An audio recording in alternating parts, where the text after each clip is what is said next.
yang mengerikan. Bukan cuma Tuhan benci kepada si pembohong, si pendusta ini, tapi mereka yang suka berbohong tidak akan mendapatkan tempat dalam kerajaan Allah.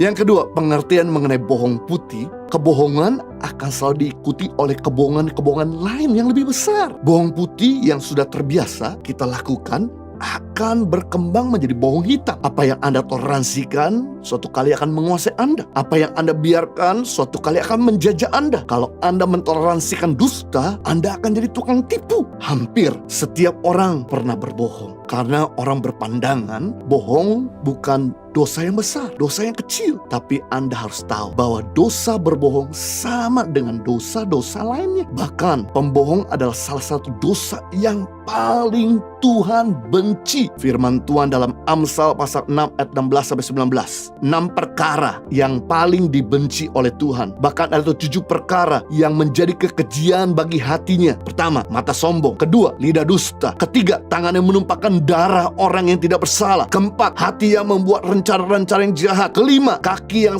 segera lari menuju kejahatan. Keenam, seorang saksi dusta yang menyembur-jembur kebohongan. 7, yang menimbulkan pertengkaran saudara. Ternyata dari 7 dosa yang paling dibenci oleh Tuhan atau menjadi kekejian bagi Tuhan, ada 2 di antaranya, yaitu lidah dusta, bohong yang jahat, bohong lucu, bohong darurat, bohong putih. Dan yang kedua, saksi dusta yang menyembur-jembur kebohongan yang mengerikan. Bukan cuma Tuhan benci kepada si pembohong, si pendusta ini, tapi mereka yang suka berbohong tidak akan mendapatkan tempat dalam kerajaan Allah. Di buku terakhir Alkitab kita, kitab Wahyu pasal 21 ayat 27. Tetapi tidak akan masuk ke dalamnya, yaitu Yerusalem baru atau surga, sesuatu yang najis atau orang yang melakukan kejahatan atau dusta. Tetapi hanya mereka yang namanya tertulis dalam kitab kehidupan anak domba. Perhatikan, berkali-kali firman Tuhan mengatakan, bahkan di kitab Galatia dan bahkan di kitab terakhir, bahwa pendusta tidak punya tempat dalam kerajaan Tuhan. Kenapa dosa berbohong dibenci oleh Tuhan? Karena berbohong punya efek domino, menjadikan kita terbiasa untuk bohong. Ilmu psikologis mengajarkan ketika kita melakukan hal yang sama selama 21 hari, maka hal itu akan jadi habit. Jadi kalau Anda melakukan kebohongan selama 21 kali, maka itu akan menjadi gaya hidupmu. Dan kalau bohong sudah jadi habit, maka hati nurani Anda sudah menjadi tumpul. Jika Anda berbohong, Anda tidak rasa bersalah. Anda tidak lagi rasa tertuduh. Seperti kasus Ananias dan Safira dalam Kisah Rasul pasal 5 ayat 1-11, bahwa suami istri ini seringkali berbohong. Sehingga ketika mereka memberikan persembahan untuk Tuhan, dia berani bohong kepada Tuhan di hadapan para rasul, bahwa persembahan yang dia berikan adalah seluruh dari hasil penjualan rumahnya. Padahal yang dilakukan, dia memberikan separuh atau sebagian dari penjualan rumahnya. Sebetulnya tidak ada masalah dengan namanya pemberian, mau sepenuhnya, separuh atau sebagian. Tapi dia akuinya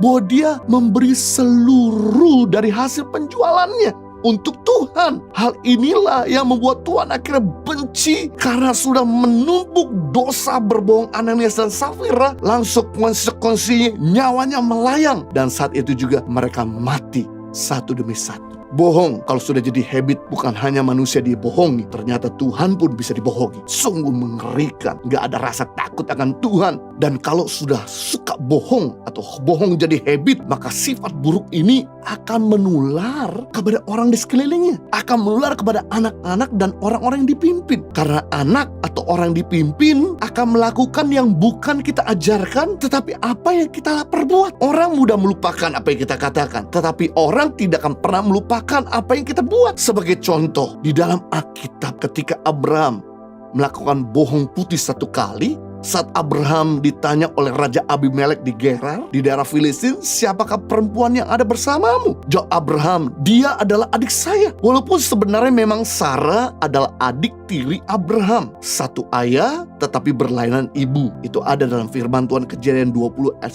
12, di mana Abraham bersama Sarah itu satu ayah berbeda ibu. Tapi Abraham tidak mengakui bahwa Sarah adalah istrinya juga. Maka sifat suka bohong ini ditiru oleh anak Ishak. Ketika Ishak bertemu dengan Raja Abimelek di Gerar di tanah Filistin, raja yang sama, Ishak juga ditanya sama Abimelek, siapa wanita yang ada di sampingmu? Ishak kemudian mengatakan bahwa dia ada adik saya. Wow, karena Abraham menabur dusta kepada Raja Abimelek, Ishak pun menabur dusta kepada Raja Abimelek. Maka ketika Ishak punya Yakub, punya anak, Yakub jadi tukang tipu. Mengerikan, sangat-sangat mengenaskan. Padahal mereka hidup di dalam Tuhan, tapi mereka masih berdusta.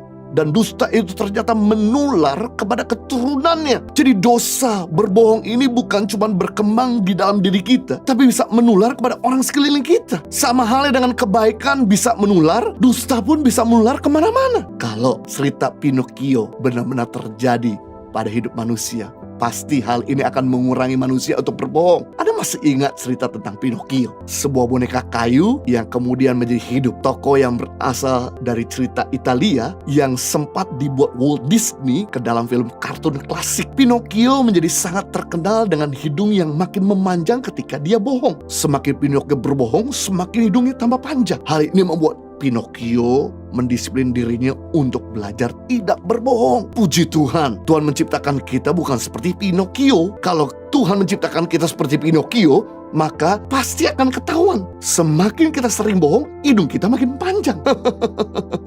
Jadi kita nggak bisa bohong. Puji Tuhan, Tuhan itu masih memberi kesempatan untuk kita bertobat. Tuhan masih beri kesempatan untuk kita berubah. Jangan jadi pendusta.